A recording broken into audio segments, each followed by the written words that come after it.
Sir, आज हम जिस भारत में आज़ादी से रह रहे हैं, क्या आप जानते हैं कि कभी ऐसा समय भी था जब हमारा देश अंग्रेज़ों के अधीन था?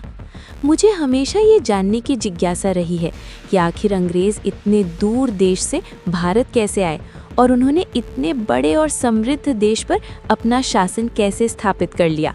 तुमने बहुत महत्वपूर्ण सवाल पूछा है। सच ये है कि अंग्रेज शुरुआत में भारत पर राज करने के लिए नहीं आए थे, वे यहाँ व्यापार करने आए थे।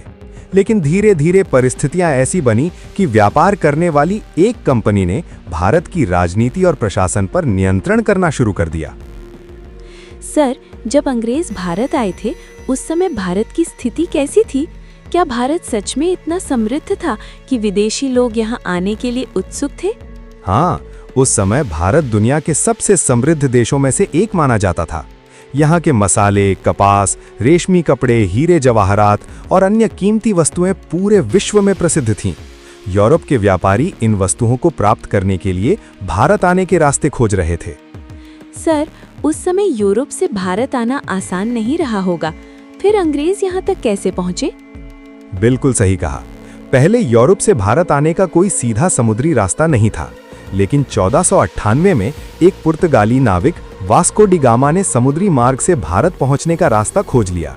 इसके बाद यूरोप के कई देश भारत के साथ व्यापार करने के लिए आने लगे। सर, क्या सिर्फ अंग्रेज ही भारत आए थे या और भी देश यहाँ व्यापार करने आए थे? भारत की समृद्धि देखकर कई यूरोपीय देश यहाँ आए। पुर्तगाली, डच, फ्रांसीसी और अंग्रेज सभी भारत में व्यापार करना चाहते थे। अंग्रेजों ने इसी उद्देश्य से 1600 में ईस्ट इंडिया कंपनी नाम की एक व्यापारिक कंपनी बनाई। सर, जब ये कंपनी भारत आई तो क्या मुगल शासकों ने उन्हें आसानी से व्यापार करने की अनुमति दे दी? शुरुआत में अंग्रेजों ने मुगल सम्राटों से अनुमति लेकर भारत में व्यापार करना शुरू किया। उन्होंने धीरे धीरे सूरत, मद्रास, कलकत्ता और बंबई जैसे शहरों में अपने व्यापारिक केंद्र स्थापित कर लिए।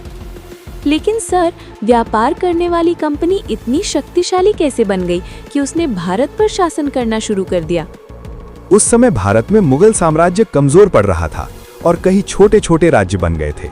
अंग्रेजों ने इस स्थिति का फायदा उठाया और धीरे धीरे अपनी सेना और राजनीतिक शक्ति बढ़ाने लगे।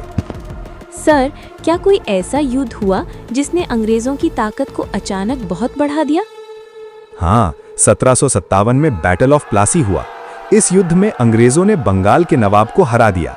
इस जीत के बाद अंग्रेजों को बंगाल पर नियंत्रण मिल गया और यही वो मोड़ था जहां से अंग्रेजों का प्रभाव तेजी से बढ़ने लगा। सर, जब अंग्रेजों ने शासन करना शुरू किया तो उन्होंने भारत में कैसी नीतियां लागू की? अंग्रेजों की कई नीतियां ऐसी थीं जिनसे भारतीयों को नुकसान हुआ। उन्होंने भारी कर लगाए, किसानों से अधिक लगान वसूला और भारत के संसाधनों का उपयोग अपने देश के विकास के लिए किया। सर, क्या इसी कारण भारतीयों के मन में अंग्रेजों के प्रति असंतोष बढ़ने लगा? बिल्कुल, अंग्रेजों की नीतियों से किसान, सैनिक और आम लोग सभी परेशान हो गए। धीरे धीरे ये असंतोष एक बड़े विद्रोह में बदल गया। सर, क्या यही वो घटना थी जिसे भारत का पहला स्वतंत्रता संग्राम कहा जाता है? हाँ, 1857 में इंडियन रिबेलियन ऑफ 1857 हुआ।